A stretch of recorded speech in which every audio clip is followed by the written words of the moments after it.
Karibu sana mtazamaji na msikilizaji wa The Kenyan Daily Report TV. Ni taarifa ambazo zimeweza kutufikia hivi sasa kwa meza yetu ya habari. And this news na hizi taarifa, they make you really wonder, how does the president reason when it comes to matters involving the national or the nation or the public interest at large? Now, when Professor Kithure Kindiki was selected as the Interior Cabinet Secretary, a lot of people agreed with that decision and saw a man that really did not make noise but offered himself to deliver to the people of the Republic of Kenya. Now, Kithure Kindiki went on to be given the position as the Deputy President of the Republic of Kenya after the impeachment of Gachagua. The docket of Interior remained vacant. That docket of Interior was given to Musalia Mudavadi, the Prime Cabinet Secretary, to overlook how things are ongoing since the 1st of November this year. Now, as of today, another joke that has really happened and has left a lot of Kenyans asking themselves so many questions. Listen, President William Ruto, as of today, reassigned Sports Cabinet Secretary Kipchumba Murkomen to be in charge of the Interior Ministry, which was left vacant following the appointment of Kithure Kindiki as the Deputy President of the Republic of Kenya. Ruto, are we a joke to you sometimes?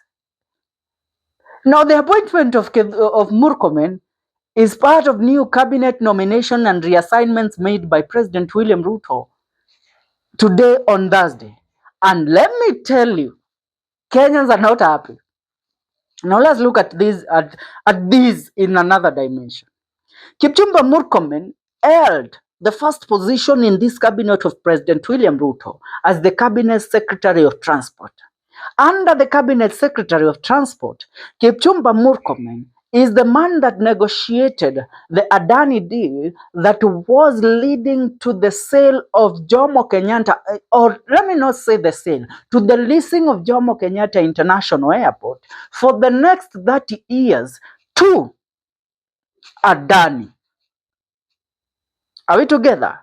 Which became a catastrophic deal that the president was forced the other day to cancel it because of the new information that came from the United States of American authorities terming Adani Gautami as how should I put it, as a corrupt man that used corruption or bribery to acquire deals in the United States. So Ruto went to do away with that.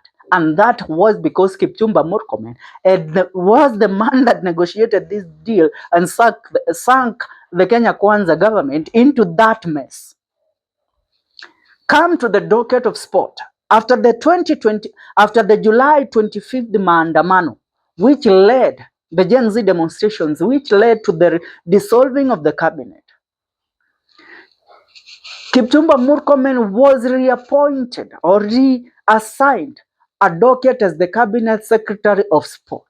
Under the Cabinet docket of Sport, Kipchumba Murkomen lost one of the most key events that was supposed to be held in Kenya, which incorporated the whole of African countries. And that was the CAF, the CAF.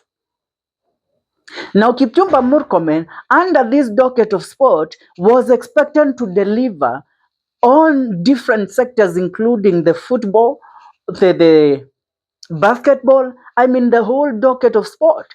The man was expected to deliver in it.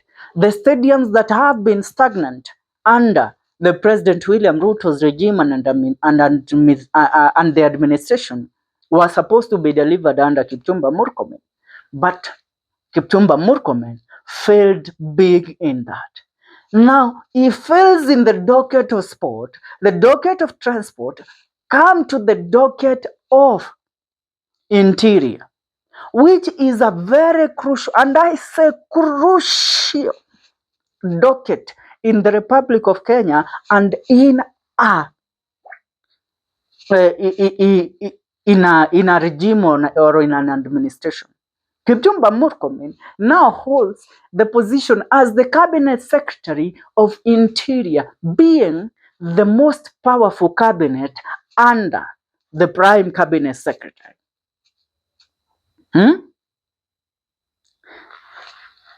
President William Ruto takes things so merely until people sees as if he takes them for granted.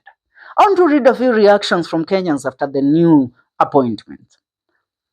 Jackson Mafumbo says the big joke. Now, not only Kipchumba Murkomen, should I remind you that President William Ruto has also made new appointments in the new cabinet, which we are heading to with in the year 2025, where he has brought in former Uhuru Kenyatta's the cabinet secretary, Mutahi Kagwe, and also brought in the former Kiambu governor, William Kabogo, as a cabinet secretary under the digital economy and even the agricultural sector.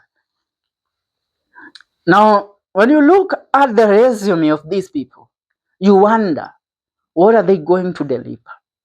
Now, let's read. For Mutahi Kagwe, we know he delivered under Uhuru Kenyatta's regime. Leave that aside. Allow me to read a few comments in regards to Kipchumba Murkomen's new reassignment. Zakayo Ogola says, is the president serious really? Sodium says, even me, though I come from the Rift Valley, as this man has poor leadership. Paul Watena says, Mulima imeisha amua. Wilfred Momanyi Ongiri says, surely of the people, Murkomen to be the CS for Interior. Titus Igana says, Murkomen was rudderless in the sports ministry. Not sure he will perform. Carol Moturi says, this is very catastrophic. What? Huyu ni nani? What does he know? He did nothing in his previous ministry. Please don't be giving us such news. Imboko Ingwana tells me, I believe with all my heart that Zakayo is the wildest joke of all time. What am I reading? If what I'm reading is true, then this is surely impunity at its worst level. Samuel Njoroge tells me Kenya kuisha, no more. Edward Sibonga says, good realignment. What is good about this realignment, Edward Sibonga? Serif Botingo says, Kenya sasa imeisha sasa. Charles Okiki says, I wish he could have been keen on this issue. He was not to consider tribe. Emmanuel Molai says, hii gava itatuonyesha maneno. I also say hii serikali itatuonyesha maneno. Tell me, you sit down and start thinking about it. You start reevaluating. How? Kipchumba Murkomen as the cabinet secretary of Interior. Are we a joke to you? We as analysts. I better say Joho could have delivered better than Murkomen in this docket. I better allow me to say that Opiyo Wandayi was best suited for this docket than Murkomen. Allow me to say that one man, John Badi, was best to deliver in this docket. Now, because Fred Matiang'i refused to be incorporated in your cabinet, you go ahead and pick Murkomen of all the people. Bwana, do we look like a joke to you as a country, Bwana President? That's what's up, Wadau. Tell me what you think about this new reappointment. The reshuffle. Leave your comment on the comment section. See you in our next video. Remember to subscribe. This is the Kenyan Daily Report. My good name is F. K. Mwenda.